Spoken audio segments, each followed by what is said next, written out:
Todos os brasileiros precisam saber o que é gramscismo. Uma tese criada pelo filósofo comunista e marxista Antônio Gramsci, que influencia diretamente na nossa política e cultura. A tese fala que para implementar o comunismo em uma sociedade, o melhor caminho é ir alterando a cultura e os valores éticos e morais do seu povo, pois uma sociedade culturalmente e moralmente fraca é muito mais fácil aceitar revoluções. Foi sabendo disso que Antônio Gramsci postulou o conceito de hegemonia cultural, que trata do domínio ideológico de uma classe sobre a outra, trazendo o enfraquecimento do capitalismo, culminando em uma revolução e ditadura comunista.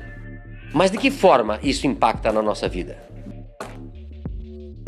Toda a inversão de valores existente hoje no Brasil, implantada pela esquerda, é completamente baseada no gramscismo, um plano de poder dos comunistas que vem sendo adotado em vários países da América do Sul, como Brasil, Venezuela, Cuba, Bolívia, Nicarágua e muitos outros. Aqui no Brasil, se tornou mais forte no governo de Fernando Henrique Cardoso, quando permitiu a criação do Fórum de São Paulo, proposto por Lula e Fidel Castro. O golpe comunista vem sendo aplicado na sociedade em etapas. Tudo começa com um governo populista que implanta assistencialismo, criando bolsas e planos familiares com o objetivo de controlar a classe pobre e garantir votos de cabresto na próxima eleição.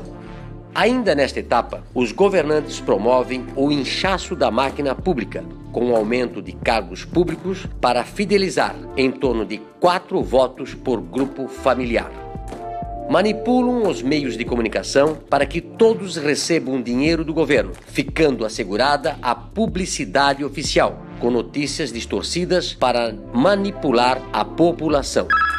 Demonizam as Forças Armadas, o regime militar, taxando de ditadura, criando uma imagem de inimigo inexistente. A corrupção é algo comum no círculo de amigos do governo, que estão protegidos pela impunidade. A delinquência, a falta de segurança, são outros fatores que ajudam a prejudicar os que são contra o sistema.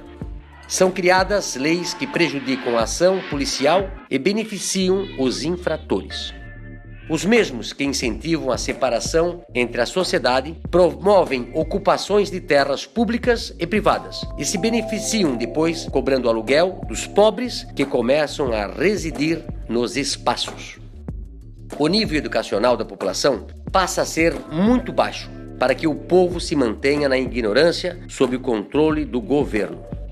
Ainda na educação, os governantes criam novas universidades que promovem ensinamentos distorcidos a grupos que sustentem ideologicamente o sistema comunista.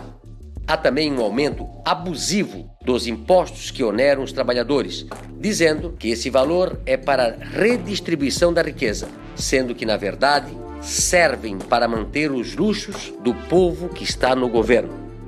A mídia passa a perseguir os empresários nacionais, havendo quebra de muitas empresas e a estatização de outras.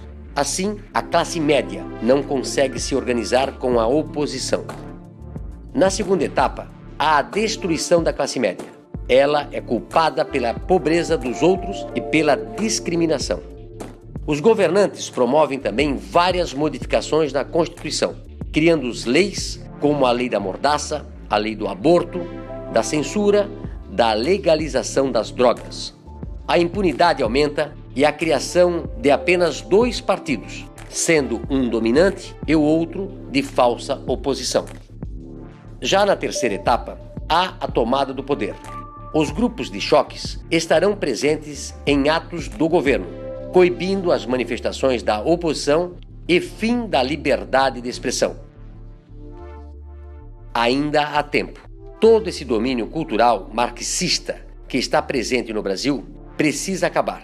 Essa doutrina ideologicamente perversa pode sim transformar o Brasil em uma Venezuela.